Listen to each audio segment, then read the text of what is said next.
Sri Lanka udah bubar, udah runtuh. Nah, Indonesia yang belum bubar, belum runtuh ini ada namanya Sri Mulyani, saudara. Apakah Sri Mulyani mengikuti jejak Sri Lanka? Ya kan, komentar di kolom komentar. Sri Lanka pada tahun 2022 memiliki rasio utang 42%, mirip polanya seperti di Indonesia terhadap PDB pada tahun. Jadi Islam itu ternyata tidak hanya urus masjid. Islam itu tidak hanya urus yayasan, pendidikan, ibadah, akhlak. Bahkan Islam itu bisa menjadi problem solving, menjadi solusi soal ekonomi negara dan soal keuangan negara, saudara. Di dalam kitab Nizamul Iqtisadi, makin banyak anak umat Islam yang subscribe media-media Islam daripada kita subscribe media-media maksiat. Bismillahirrahmanirrahim. Assalamualaikum warahmatullahi wabarakatuh. Jumpa lagi Al-Fakir Abi Faisal. Kesempatan hari ini, saudara, hari Selasa 5 Agustus 2025. Bagaimana keadaan saudara? Semoga semuanya sehat, mulia, barokah, amin, Allahumma amin. Masih panjang umur perubahan, panjang umur perjuangan. Gak mau berubah, gak mau berjuang. Otak mana otak?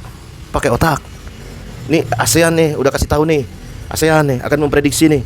Ini ASEAN nih, negara-negara di sekitar Asia Tenggara nih yang sudah wanti-wanti Indonesia bubar 2030. Ya bubar, NKRI bubar.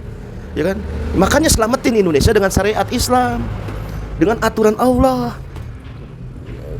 Pasti selamat, pasti. Nah, kita baca nih saudara ulasannya. Baru-baru ini ASEAN mengatakan Indonesia bubar. Kalau laporan ASEAN ini, Macroeconomic Research Office menyebutkan rasio utang pemerintah terhadap produk domestik bruto diperkirakan terus meningkat hingga 42% pada tahun 2029. Tren ini menimbulkan pernyataan serius mengenai arah pengelolaan fiskal ekonomi menengah Indonesia, terutama di tengah dinamika global yang tidak menentu. Laporan bertajuk AMRO ini mengungkap bahwa peningkatan rasio utang ini didorong oleh pelebaran defisit keseimbangan primer serta biaya pinjaman yang kian mahal. Sementara di saat yang sama, saudara, pendapatan negara stagnan akibat batalnya kebijakan kenaikan PPN secara menyeluruh pada 2025. Dengan kata lain, pengeluaran pemerintah meningkat sementara pemasukan tidak mengimbangi. Kombinasi kolaborasi yang berpotensi menggoyahkan stabilitas fiskal dalam jangka panjang. Beberapa ekonom di kawasan menyamakan pola ini dengan tanda-tanda awal keruntuhan Sri Lanka. Nah lo, Sri Lanka udah bubar, udah runtuh. Nah, Indonesia yang belum bubar, belum runtuh ini ada namanya Sri Mulyani, saudara. Apakah Sri Mulyani mengikuti jejak Sri Lanka? Ya kan, komentar di kolom komentar. Sri Lanka pada tahun 2022 memiliki rasio utang 42%, mirip polanya seperti di Indonesia terhadap PDB pada tahun 2019, namun mengalami keberangkrutan 2 tahun kemudian. 2019 42%, kemudian 2 tahun berikutnya 2022 itu kemudian akibat lonjakan hutang, inflasi tinggi dan krisis pangan. Meski Indonesia memiliki struktur ekonomi yang lebih kuat, kapitalis kuat, ditopang oleh para cukong, para naga, para preketek, ya kan, dan lain sebagainya macam, termasuk ditopang oleh pajak, ya kan. Tapi tetap aja ada tren pemborosan fiskal dan minimnya disiplin anggaran. Dikhawatirkan bisa memicu efek domino, gunung es. Yang sama juga kalau tidak dikoreksi secara secepatnya akan menimbulkan gejolak, saudara. Nah, tanggapan pemerintah apa? Seperti biasa, cuma basa-basi, cuma omon-omon, tanpa ada kerja nyata, ya kan? Cuman harapan doang, harapan, pengennya ini, pengennya itu, cita-citanya ini, cita-citanya itu. Cuman sementara aplikasinya seperti angka 80, kosongnya 0. Padahal kalau kita lihat jangka pendek, nah jangka pendek nih ya, gampang sih, mudah sih. Semudah balikin telapak tangan, semudah jentikin jari. Mudah, sangat mudah. Kan Prabowo kan kemarin bikin kepres nih, Tom Lembong dan Hasto bebas, ya. Bikin juga kepres, kalau nggak perpres atau nggak perpu, undang-undang penanaman modal asing. Itu asing-asing yang hari ini ada nangkring, ya kan, ada bercokol di bumi Indonesia, usir, ya kan. Karena akibat mereka lah yang membuat sumber daya alam kita tidak dinikmati oleh rakyat Indonesia itu sendiri, ya kan. Heran nggak? Heran. Aset-aset ada, sumber daya alam banyak, tapi beberapa provinsi yang luar biasa, saudara, banyak pokoknya. Nikel banyak, batu bara banyak, minyak banyak, gas banyak, tapi sayang dikuasai asing, tapi sayang masih juga berhutang. Aduh, kacau. Coba stop utang gimana caranya? Ya nggak bisa, karena sistemnya ekonomi kapitalis ditopang oleh ekonomi ala barat, sama sekali bukan ditopang oleh Baitul Mal ala Islam, ya kan? Terus kalau solusi yang lain misalnya bisa nggak sita aset semua koruptor sampai bersih? Ya bisa aja. Cuman sayang, ya kan, mungkin di antara kita, ya kan, di antara kita ada koruptornya. Bukan di antara kita gitu kan, bisa jadi diduga kuat. Kalau nangkep satu orang, ntar kita ketangkep juga gitu ya. Apakah begitu? Aduh, kacau. Terus kalau koruptor ada dihukum mati, pekerja sosial berat lah. Berat lah. Orang koruptor itu kalau ngomong aja nih, kalau mereka speak up, wah berbahaya ya kan. Bakal jadi ngelebar kemana-mana ya kan. Membahayakan ya kan, rahasia negara. Apakah begitu?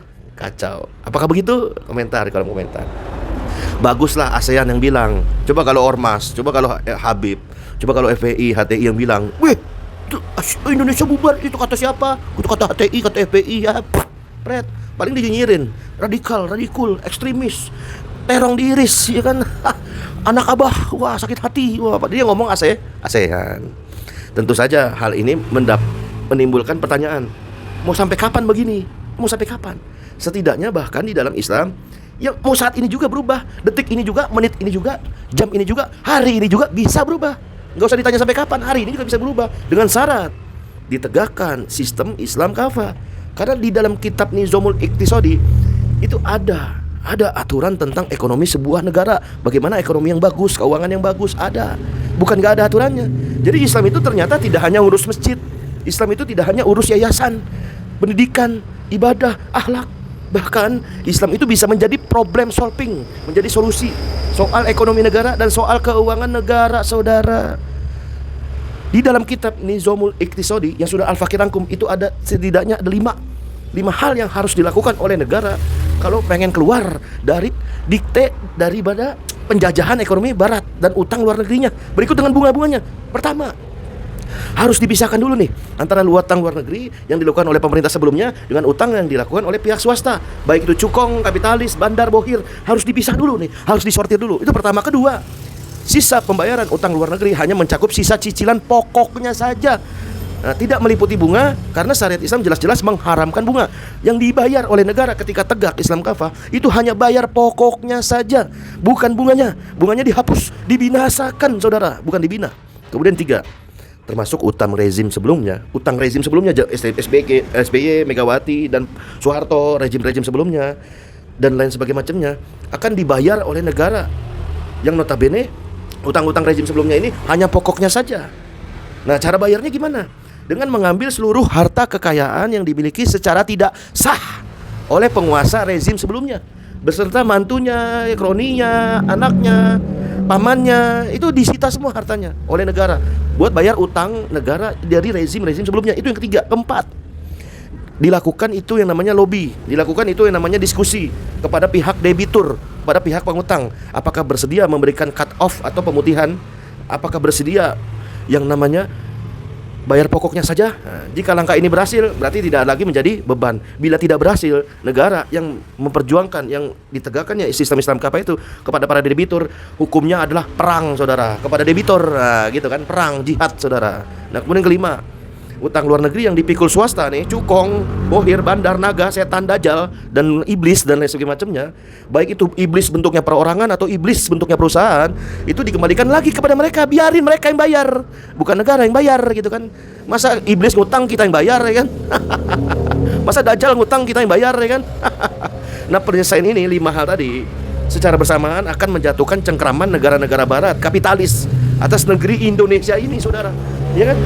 Dari jeratan hutang, memutus mata rantai, dan juga memutus ketergantungan laten yang membahayakan eksistensi Indonesia, dan memberikan kepercayaan diri yang amat besar bagi rakyat Indonesia bahwa mereka memiliki kemampuan dan kekayaan yang amat besar, apalagi sumber daya alam kita melimpah, kan gitu kan. Namun demikian perlu diingat, perlu dicatat bahwa 5 hal tadi, bagaimana negara yang berdasarkan sistem Islam kafah itu melunasi hutang-hutangnya, itu hanya bisa dilakukan oleh negara yang menerapkan sistem Islam kafah, bukan negara kapitalis, gitu kan. 5 hal tadi tidak bisa dilakukan oleh negara yang berdasarkan demokrasi kapitalis, nggak bisa. Kenapa? Ya karena akarnya aja sekuler, Bagaimana bisa mencampurkan antara hak dan batil, ya kan gitu kan. Nah, sekarang pertanyaannya, 80 tahun Indonesia merdeka ini, pertanyaan besar. Nah, apakah yakin masih mau diatur oleh kapitalis?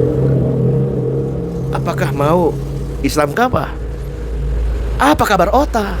Wassalamualaikum warahmatullahi wabarakatuh.